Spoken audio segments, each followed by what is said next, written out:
नमस्कार दोस्तों। आज मेरी कहानी का शीर्षक है बाली को भगवान श्री राम ने ही क्यों मारा। बाली बहुत ही मुख्य पात्र है रामायण का। तो चलिए चलते हैं कहानी की तरफ। त्रेता युग का समय था। पृथ्वी पर अधर्म और अन्याय अपना पैर पसार रहा था। इसी समय भगवान विष्णु ने श्री राम के रूप में अवतार लिया, धर्म की रक्षा के लिए, मर्यादा को स्थापित करने के लिए और संसार में सत्य की रोशनी फैलाने के लिए। लेकिन इस मार्ग में सबसे पहली चुनौती अयोध्या या रावण से नहीं, बल्कि दूर दक्षिण में रहने वाले वानर राज बाली से जुड़ी थी। यह सिर्फ युद्ध की कहानी नहीं है, बल्कि धर्म, न्याय, कर्तव्य और विनम्रता की गहरी समझ देने वाली कथा है। बाली कौन था, सुनिए। बाली वानर राज ऋक्षराज ब्रह्मा जी के पुत्र और सुग्रीव के बड़े भाई थे। उनका पराक्रम इतना अद्भुत था कि जो भी उनसे लड़ता उसकी आदि शक्ति बाली को मिल जाती। इसी वरदान के कारण वह लगभग अजय हो चुका था। समस्या कहाँ से शुरू हुई, सुनिए। एक दिन एक दैत्य दुदुभी बाली को युद्ध के लिए ललकारते हुए आया। बाली ने चुनौती स्वीकार की और उसे नगर से दूर गुफा में ले जाकर युद्ध किया। युद्ध भयंकर था और कई दिनों तक चलता रहा। दोस्तों, ये कहानी शुरू से ही बहुत ध्यान से सुनिए। कहानी आपको बहुत अच्छी लगेगी और समझ भी आएगा कि बाली कौन था। बाहर सुग्रीव इंतजार करता रहा। बहुत समय बीतने के बाद गुफा से रक्त बहता दिखा। सुग्रीव ने समझा कि बाली मारा गया। उसने गुफा के द्वार पर भारी पत्थर लगा दिया और राजकाज संभाल लिया। लेकिन बाद में बाली विजयी होकर लौटा। उसने देखा कि राजगद्दी सुग्रीव के पास है और उसने यह मान लिया कि सुग्रीव ने छल से उसे मारने की योजना बनाई थी। यहीं से भाई भाई में गहरी दुश्मनी जन्म लेती है। बाली ने सुग्रीव को राज्य से निकालकर भगा दिया, उसकी पत्नी को कैद में ले लिया और उसे मृत्यु का भय दिखाया। यह सब देखते हुए श्री राम का आगमन हुआ। भगवान श्री राम का आगमन। जब माता सीता का हरण हुआ तब श्री राम उनकी खोज में सुग्रीव के पास पहुंचे। सुग्रीव ने सब बताया, अपनी पीड़ा, अपना निर्वासन, अपनी पत्नी के छिन जाने का दुख। श्री राम ने जब पूरी कहानी सुनी तो एक बात स्पष्ट हो गई। पहला, सुग्रीव दोषी नहीं था। दूसरा, उसके साथ अन्याय हुआ था। तीसरा, बाली धर्म से भटक चुका था। सुग्रीव की स्थिति देखकर श्री राम ने निश्चय किया कि उसकी सहायता करेंगे। श्री राम बाली से क्यों लड़े, सुनिए। बाली के 3 बड़े अपराध थे। अपने छोटे भाई की पत्नी को अपमानित करना, बाली ने सुग्रीव की पत्नी रूपा को बलपूर्वक अपने पास रख लिया, यह धर्म के विरुद्ध था, यह अत्याचार था। दूसरा, निर्दोष पर अत्याचार और दंभ, सुनिए। बाली ने सुग्रीव की एक ना सुनी।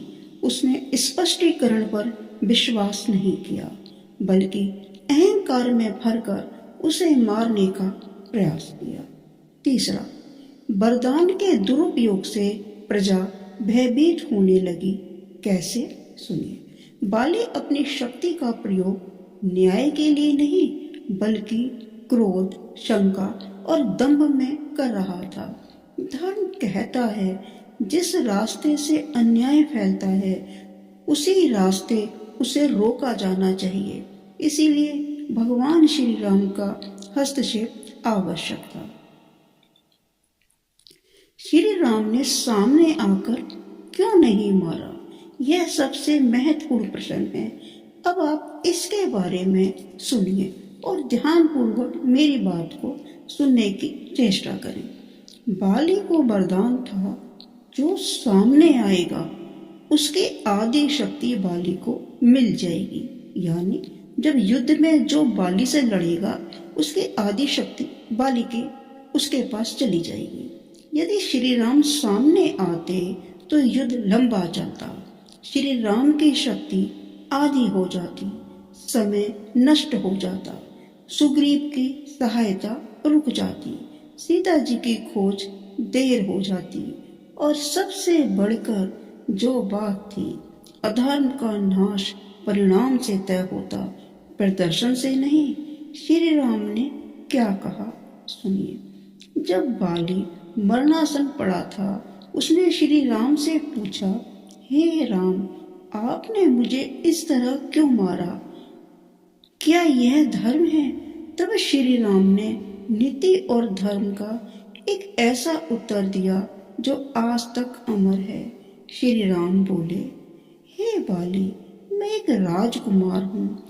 पृथ्वी पर जब भी कोई प्रजा पीड़ित होती है, अन्याय होता है, अत्याचार होता है, राजा का कर्तव्य है कि वह उसे रोके। तुमने सुग्रीव की धर्म पत्नी को बलपूर्वक अपने पास रखकर पाप किया। राजा धर्म का रक्षक है और मैं धर्म के लिए आया हूँ। बाली ने सुना, समझा और आंखें भर आईं। वह श्री राम के चरणों में गिर पड़ा। उसका अंत ज्ञान में हुआ, शत्रुता में नहीं। बाली की आखिरी इच्छा क्या थी सुनिए। मरते समय बाली ने श्री राम से निवेदन किया, प्रार्थना की, आग्रह किया, हे प्रभु, मेरे पुत्र अंगद को अपने साथ रखिएगा, उसका ध्यान रखिएगा। श्री राम ने वचन दिया और अंगद सुग्रीव तथा श्री राम की सेना का एक महान योद्धा बना। इस कथा का संदेश क्या है? ये कथा हमें क्या सिखाती है, क्या शिक्षा मिलती है सुनिए। धर्म व्यक्तिगत भावनाओं से ऊपर है। शक्ति का प्रयोग न्याय के लिए होना चाहिए। वरदान और सामर्थ्य भी अहंकार से विनाश ला सकते हैं। भगवान न्याय करते हैं, भेदभाव नहीं। अधर्म चाहे अपनों में हो, उसका अंत होना निश्चित है। मुख्य कारण सार रूप में भगवान श्री राम ने बाली को किस लिए मारा? संक्षेप में सुनिए। क्योंकि वह धर्म से भटक चुका था, क्योंकि उसने सुग्रीव पर अत्याचार किया, क्योंकि उसने सुग्रीव की पत्नी का हरण किया। इसलिए उसका वरदान दुनिया के लिए खतरनाक था, क्योंकि वे प्रजा और समाज के लिए भयंकर भय का कारण बन चुका था। अंत में ये कहानी सिर्फ युद्ध की नहीं, बल्कि समय समय पर उठने वाले उन प्रश्नों की है। धर्म क्या है? न्याय क्या है? शक्ति का सही उपयोग क्या है? और भगवान का काम क्या है?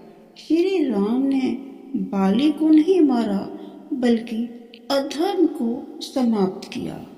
यही राम राज्य की रीति है, जहाँ न्याय है सबसे बड़ा धर्म है। दोस्तों, आपको मेरी आज की कहानी कैसी लगी? प्लीज़ लाइक, कमेंट और शेयर करें। और जो भी मेरे चैनल पर नए हैं, मेरे चैनल को सब्सक्राइब करें। आपको ऐसी ही कहानियाँ मेरे चैनल पर और मिलती रहेंगी। नोटिफिकेशन बेल को पुश करें। दोस्तों, अगली वीडियो में शीघ्र मिलते हैं। धन्यवाद दोस्तों, मुझे समय देने के लिए। नमस्कार।